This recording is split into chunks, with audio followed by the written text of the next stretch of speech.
Bismillahirrahmanirrahim. Assalamualaikum warahmatullahi wabarakatuh. Alhamdulillahirabbil alamin.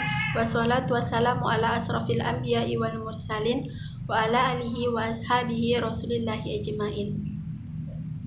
Baiklah, kami dari kelompok 4 yang bernama Novita Cahyani, Mila Prihatina, dan Mas Huri akan mempresentasikan hasil diskusi kami yang berjudul Layanan Bimbingan dan Konseling Secara Langsung. 1.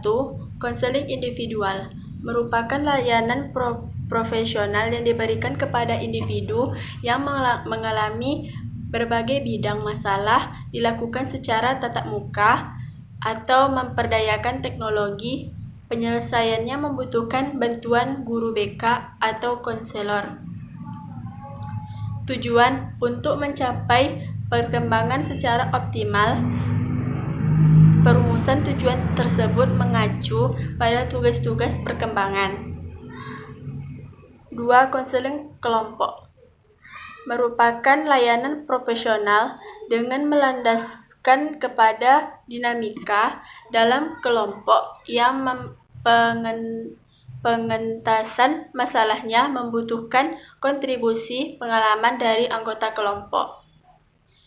3. Bimbingan kelompok bentuk layanan yang membahas suatu topik yang menarik dan bersifat umum dengan berbasis dinamika kelompok untuk mencapai tujuan dalam layanan.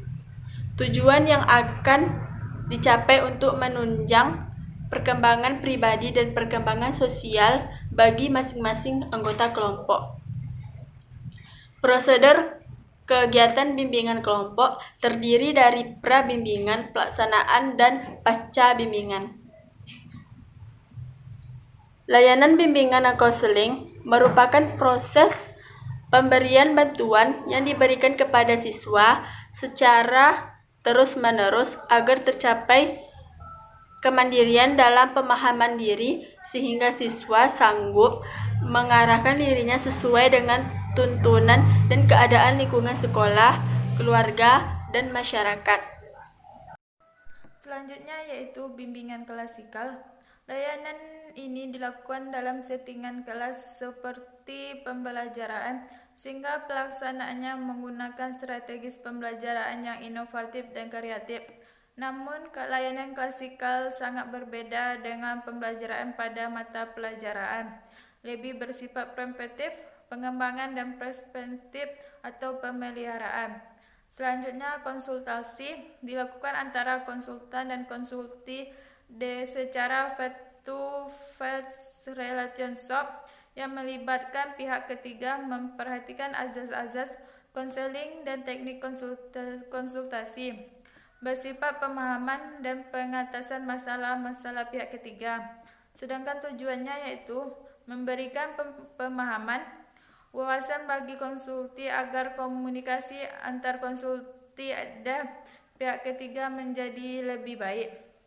Selanjutnya yaitu kolaborasi, layanan bimbingan dan konseling untuk melakukan kerjasama dengan pihak-pihak lain.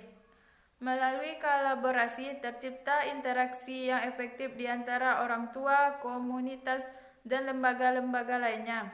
Sedangkan tujuannya yaitu membangun kolaborasi yang bersinergi antara guru BK atau konselor dengan pihak-pihak lain, membuat layanan BK semakin efektif dan efisien.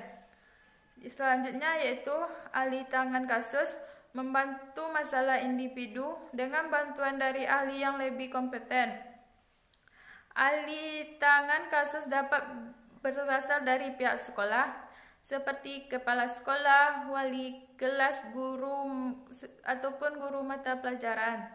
Kegiatan ini dilakukan manakala persoalan yang ditangani oleh konselor sudah berada di luar kompetensinya.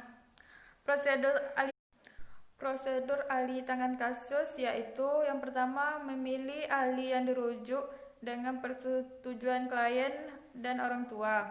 Yang kedua, membawa catatan sejarah kasus untuk diserahkan ke ahli yang dirujuk. Yang ketiga, meminta izin kepada kepala sekolah untuk melakukan ahli kasus ke ahli rujuk. Yang keempat, memberikan surat pengantar keahlian dirujuk. Yang kelima, konselor memantau perkembangan kasus dari ahli yang dirujuk. Yang keenam, mengadministrasikan hasil rujukan. Selanjutnya yaitu akan dibahas oleh Mas Huri. Bila saya akan melanjutkan presentasi layanan bimbingan dan konseling secara tidak langsung. Papan bimbingan digunakan untuk mempertunjukkan materi bimbingan dan konseling yang berisi artikel, gambar, bagan, poster, dan objek dalam bentuk 3 dimensi. Papan bimbingan memberikan berbagai informasi yang perlu diketahui oleh peserta didik. Misalnya peraturan-peraturan sekolah, bimbingan cara belajar yang baik secara tertulis, kelanjutan studi dan sebagainya.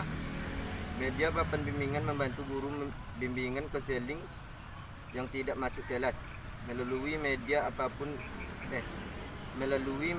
papan bimbingan. Guru BK dapat menyampaikan pesan kepada siswa tanpa harus bertemu langsung. Leaflet adalah media layanan BK berupa selembar kertas dengan desain tampilan yang menarik. Leaflet berisi informasi pada 4 bidang layanan seperti pribadi, sosial, karir, dan belajar. Waktu dan tempat dari informasi yang disampaikan. Media leaflet dapat dicetak dalam satu halaman atau beberapa halaman dan bisa dikemas dalam lipatan. E-konseling. Kemajuan teknologi ini menuntut individu untuk mampu merancang, membuat dan menggunakan serta melaksanakan teknologi dalam kerja sehari-hari, termasuk pelaksanaan bimbingan dan konseling di sekolah.